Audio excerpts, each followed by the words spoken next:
All right, so now we have the entire tank drilled out. We've got it cleaned out.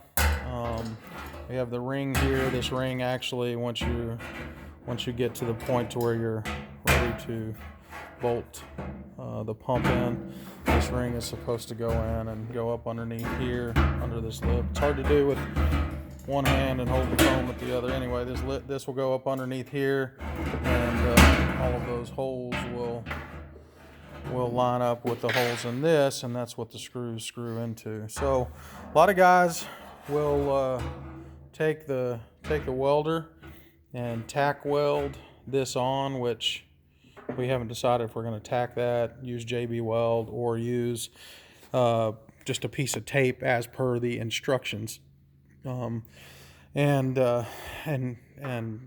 set that thing in place where it needs to be. We've got the fuel pump together now. Fuel pump is completely put together. Obviously, we don't need a return on this LS setup that we're running, so we don't need that. We've got the rest of it put together. This is the tray that acts as a somewhat of a baffle. You can see there's a little hole in it here for the fuel to go through, and so when you're accelerating or hitting tight curves or anything like that, that fuel is going to maintain inside of this little tray and keep you from starving on corners and hills and that kind of thing. The tank actually has some baffles in it as well. I don't know if you can, yeah, you can see right there.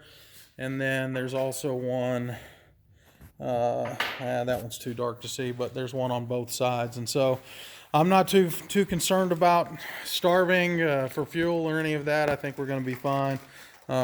Anyway, so we're about to drill this out and then determine whether or not we're going to tack it in. My buddy here, Benny, thinks that we should just go ahead and tack it, but I'm freaking out about welding on a fuel tank that's had fuel in it. So we'll see what we're going to do there. Anyway, we'll be back